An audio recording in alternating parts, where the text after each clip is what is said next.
The wind had picked up, carrying the first hints of autumn through the trees as I stood beside her on the porch. She was barefoot, her wine glass empty, and her cardigan slipping slightly off one shoulder. The glow from the porch light lit the edge of her cheekbone, soft and golden. "You should go," she said, not looking at me. But she didn't move, and neither did I. I could hear the cicadas buzzing in the dark. Her eyes flicked toward mine, just briefly, and something passed between us, unspoken but heavy. Not desire, not exactly. Not grief either. Something quieter. Something neither of us had been allowed to feel in a very long time. I was 28 when I moved to the edge of town, into a faded rental house with peeling shutters and a leaning mailbox. After 7 years in the city, chasing a version of myself that never quite materialized, I'd finally given up. I needed quiet. Space. Something less than ambition but more than resignation. The house came with creaky floors, an overgrown backyard, and a front porch that faced a narrow gravel road. My landlord said the neighbors were decent people. Retired professor and his wife. No kids at home, no loud parties, just the kind of steady presence you'd barely notice. The professor died a month before I moved in. I learned that from the mailman, who still delivered condolence cards addressed to Dr. Charles Denning. His wife, Lena, was left alone in the old Victorian across the road. I didn't see her much those first few weeks. Occasionally, I'd catch sight of her tending to the garden or sitting by the window with a book in her lap. She always looked like she was waiting for something. One afternoon, I was on the porch, fixing a broken step, when I noticed her watching me. Not in a nosy way, more like she was lost in thought and I'd happened to land in the middle of it. She looked older than me by at least 15 years. Early 40s, maybe. Elegant in a way that didn't try to be. She wore these long cardigans and linen dresses, her hair tied up loosely like she had better things to do than style it. Her face was striking not in that polished, magazine cover way, but in a lived-in, quiet strength kind of way. She raised a hand and waved. I hesitated, then waved back. Later that evening, I heard a knock on my door. I opened it to find her standing there, holding a plate wrapped in foil. "Hi," she said, voice low and a little raspy. "I made too much pasta. Thought maybe you didn't feel like cooking." I didn't. I've been living on sandwiches and toast for weeks. "Thanks," I said, taking the plate. "I'm Theo, by the way." "I know," she replied with a half smile. "Your landlord mentioned you when he dropped off the last rent check." "I'm Lena." We stood there awkwardly for a second, then she glanced over her shoulder toward her house. "Well, enjoy," she said, already stepping back. "Wait," I said, unsure why I did. "You want to come in? Just for a bit?" She paused, then shook her head gently. "Not tonight." Her eyes met mine, calm, tired, kind, and for the first time since moving here, I felt something inside me shift. Not a spark exactly, more like a weight, slowly tilting toward her. That night, I ate the pasta cold out of the container, standing barefoot in the kitchen. The lights were off, and her house glowed dimly across the street. I kept thinking about her voice. The way she said, "Not tonight," like it wasn't just about the visit. Like it was a habit, a promise to herself. That was the beginning. It was the garden that brought us together again. A week after the pasta, I caught her kneeling in the dirt near her rose bushes, gloves on, sleeves rolled up, quietly digging through the earth like she was looking for something she'd lost. I wasn't planning to say anything. I was just out getting the mail. But she looked up and shaded her eyes, and there it was again, that half smile, soft and unreadable. "You're the only person on this street under 60, she called out. "So congratulations. You're officially the neighborhood youth." I laughed. That's a terrifying thought. She straightened up, wiped her hands on her jeans. "You any good with trellises?" "I can follow instructions," I said, crossing the road without thinking. Up close, she looked different. Not younger or older, just more real. Faint lines around her mouth, a smudge of dirt on her chin. Her hair was tied back messily, like she'd gotten halfway there and given up. She smelled like rosemary and cut grass. "I need someone to hold it steady while I hammer this in," she said, pointing toward the wooden frame leaning against the fence. "It keeps falling." We worked in silence at first. She handed me nails, adjusted the angle. The kind of quiet that didn't feel empty, just easy. "After a while," she said, "Charles used to do all this." I didn't answer. I wasn't sure if I was supposed to. She kept her eyes on the trellis. "He was obsessive about it. Wrote lectures about symbolism in gardens, for God's sake. Said roses were about time and decay. I just liked the color." The hammer paused mid-swing in her hand. She looked down, then back up at me. It's strange, she said, how a house fills with silence, like water rising in a tub. You keep the radio on, open the windows, leave lights burning at night. But it doesn't drain. It just sits. I didn't know what to say. I think she liked that I didn't try to fix it. We finished setting the frame. She stepped back and dusted her hands off, breathing in deep. Thank you, she said, for not pretending it's nothing. I wouldn't know how. That was the first time she invited me in. Not with words, just emotion, a turn of the head toward the porch, a silent offer. Inside, her house smelled like books and bergamot. Worn hardwood floors, shelves packed with novels, and framed black and white photos. The air felt dense but warm, like it remembered people. She made tea, jasmine, no sugar, and we sat by the window while the sun started to go down. At one point she asked what brought me here. Failure, I said, or maybe just fatigue. She didn't look surprised. Said he'd take too much. I nodded, and gave too little. She sipped her tea slowly. That sounds about right. We talked for almost 2 hours, mostly about nothing. Old books, music, a thunderstorm last week that knocked out her power for half a day. And all through it, something stretched between us. Not attraction, not yet, but a kind of noticing. A quiet awareness. I left just after 9. She walked me to the door, fingers curled loosely around her tea mug. She didn't say anything as I stepped onto the porch. But just before I started down the steps, she spoke, voice low, almost hesitant. You remind me of someone I used to know. I turned back, but she didn't explain. She just stood there in the doorway, watching me go, the porch light behind her casting a faint gold halo around her silhouette. And all I could think, walking back across the gravel road, was how rare it is to feel seen, truly seen, by someone you barely know. It scared me, and it pulled me closer. The visits became a quiet routine, though we never called them that. Every few days, I'd find myself wandering over under the pretense of something small, a question about mulch, a book I thought she might like, a broken rake handle I claimed I could fix. Lena always opened the door like she was expecting me, even when she wasn't. Some afternoons we sat on her porch. Other times we ended up inside, usually by the windows or in the kitchen, her sleeves rolled up, kettle steaming between us. The conversation stayed surface level, mostly, but there were moments when it would dip, unexpectedly, into something deeper. A shared silence. A glance held a second too long. The way her hand would pause mid-stir while I spoke, like she didn't want to miss anything. She never asked about my past, never pressed for reasons. And that, more than anything, made me want to offer them up. One gray Tuesday, I showed up with nothing to say. Just an ache in my chest I couldn't name, and an unspoken hope that she'd let me sit in her kitchen for a while. She did. We didn't speak for nearly 20 minutes. I watched the steam rise from her teacup. She read a magazine without turning a page. Every now and then, I'd catch her eyes flick up toward mine, then back down like it hadn't happened. Finally, I said, "Do you ever feel like your life shrunk while you weren't looking?" She set the magazine down slowly. "Yes," she said, "all the time." We didn't expand on it. We didn't need to. That evening, I helped her carry a box of old books from the attic. She'd been sorting through Charles's things, deciding what to keep and what to let go. I never asked if it was hard. Her face told me enough. As we set the box down, something slipped from the top. A faded photograph, black and white, edges curling. It showed her younger, probably in her 20s. Same eyes, same half-smile. She stood beside Charles in front of a lecture hall podium, her body slightly turned away, as if even then she wasn't sure where to place herself. "He was brilliant," she said quietly, picking up the photo. "Hard to love, though? Not cruel, just absent in a very present way." I waited. She offered the photo to me. I looked at it, then at her. "You look different," I said. She tilted her head. "Better or worse?" "Just lighter." Back then, her smile didn't quite reach her eyes. Grief adds weight you don't notice until you try to move again. I placed the photo back in the box. That night, just before I left, she touched my arm for the first time. Just a brush, her fingers resting lightly on my sleeve as she reached to take the box from me. But it lingered longer than necessary. And I felt it, like a light switching on in a dark hallway. When I got home, I sat in my dim living room for hours, doing nothing.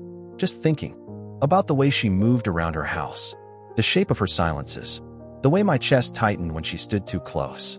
It wasn't lust, or not just that. It was something lonelier, Something needful. A soft, silent tether pulling me back towards something I didn't have words for yet. I told myself it was just proximity. Grief meeting grief. But the lie didn't hold. Because the next morning, I stood by the window, staring across the road, hoping she would open her curtains and look back. And when she did, I smiled. And she smiled back. It was mid-October by then. The kind of cool where your skin tingles the second you step outside, and everything smells faintly of wood smoke and leaves on the edge of decay. Lena had started wearing thicker sweaters, her cardigans replaced by wool wraps that hung loose around her shoulders. She seemed smaller beneath them, softer somehow, and more elusive. I saw her less often that week. Her windows stayed dark. No tea, no casual porch waves. On Thursday, I knocked. There was a pause, long enough that I almost turned to leave. Then the door opened. Her eyes were red. "I'm sorry," she said, stepping back without explaining. I was going to call, but I didn't. I followed her into the kitchen, the air inside still warm but heavier now. Something was wrong, but I didn't ask. I just sat at the table while she moved around slowly, mechanically, pulling down mugs and spooning out tea leaves with shaking hands. "He would have been 70 this week," she said, voice flat. "Charles." I nodded. "You don't have to talk about it." "I want to," she said, then looked at me. "But I don't know how." I stayed quiet. Let her find the words. She didn't, not right away. Just sat across from me, holding the cup with both hands like she needed the heat to keep her steady. "You ever share a bed with someone and feel like you're 100 miles apart?" she asked suddenly. "Yeah," I said. "Not for long, but yeah." She looked relieved at that. Not because it was good, but because I understood. "I loved him," she said. "In the way you love a house that leaks, out of habit. You make excuses for the rot. You learn to avoid the soft spots. You stop asking for warmth, and just add another blanket." She smiled faintly, bitter and fond all at once. I don't say that to diminish him. I say it because it's true. She didn't cry. Her voice didn't tremble. But her eyes held the kind of stillness that only comes after a storm. We sat there a long time. She didn't reach for me, and I didn't move toward her. But the space between us felt charged in a new way. Grief shared becomes something else. Not lighter, just more bearable. When I left that night, she walked me to the door. "Thank you," she said, looking up at me. "For listening, and for not trying to fix anything." "You don't need fixing," I said. "Just space." She hesitated, then stepped forward and hugged me. It was brief, chaste, careful, but her hand rested at the back of my neck for a second longer than it needed to, and I felt her breath warm against my shoulder. I closed my eyes. Then it was over. She pulled back, smiled quickly, a flash of something embarrassed, and stepped inside. The door clicked softly behind her. I stood there for a long time, the autumn air biting through my jacket, wondering what that hug meant. If it was a thank you, or a beginning, or both. By the time I crossed the street and stepped onto my porch, I knew something had changed. Not just between us. Inside me. The silence in my house felt sharper now. My bed colder. The hours longer. And I realized then, with a clarity that scared me, I didn't just want to be someone she could talk to. I wanted to be the one she didn't have to be alone with anymore. November brought an early frost. By the time I'd wake up, Lena's garden would be silvered over, her roses hunched and brittle. I saw her less, but it didn't feel like distance, more like quiet understanding. We were circling something delicate, both of us too careful to step too close. One Sunday morning, I was raking leaves when she called out from across the street. "Come help me break this stubborn lamp." I set the rake down and crossed over, leaves crunching under my boots. She was on her porch, a vintage brass floor lamp beside her, half disassembled and smoking faintly. "Tried to rewire it," she said. "Turns out, I'm not an electrician." I knelt to take a look. "Did it shock you?" "No. It just failed me." Her mouth twitched. Like most things lately. We sat side by side on the porch steps, passing tools back and forth without much hope of fixing anything. After a while, she reached down and picked at a crack in the wood. "I used to think I had more time," she said. "Not just in life. In general. To figure things out. To feel right." I turned toward her, but she didn't look up. "I don't think you're supposed to wait until after someone dies to realize how lonely you were," she added. "But here I am." I didn't speak. I didn't move. "And then you," she said softly. "Just showing up." She turned to me then. Her eyes were steady, but I saw it, the tremor in her fingers, the way her breath caught. I wanted to reach out, I nearly did, but she shook her head, a slow, silent no. It's not time yet, she whispered. So we sat there, knees brushing, not speaking. The sun slipped lower. Somewhere down the street, a dog barked once, then went quiet again. She walked me to the porch, but didn't follow me back. The next few days were uneventful, or at least, they appeared to be. I worked, ate alone, slept poorly, thought of her constantly, thought of what we hadn't said, of what had almost happened. Then one night, she knocked on my door. It was past 10. She stood there in a long navy coat, her hands buried in the sleeves, her hair slightly windblown. Her eyes were red again, but not from crying. I couldn't sleep, she said, and I didn't want to sit alone in that house anymore. I stepped aside. She walked in slowly, glancing around like she hadn't seen the space before. She sat on my couch. I made tea. We didn't talk much. At one point, I asked if she wanted music. She said no. It's nice like this. The quiet between us was full, not empty. She sipped her tea, curled one leg under herself. I sat across from her, not too close. We watched each other like two people trying not to blink first. I don't know what I'm doing, she said finally. Me neither. It's wrong. It's honest. A long pause. Then her voice, low, fragile. I haven't felt wanted in years. I didn't say anything. I didn't need to. I just looked at her. And that was enough. She didn't kiss me. I didn't touch her. But something passed between us, undeniable and heavy. And when she finally stood to leave, she paused by the door, turned, and placed her hand lightly on my chest. Next time, she whispered, I might not stop myself. Then she left. And I stood there, the echo of her fingers still warm through my shirt, knowing we had crossed a line, even if our bodies hadn't. The first snow came early, a soft dusting overnight, barely more than powdered sugar on rooftops and lawns.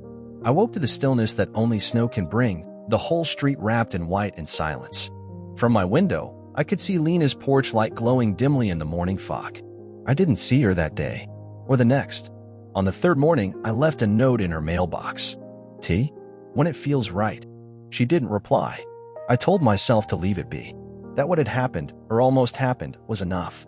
That whatever space she needed now, I had to give it to her.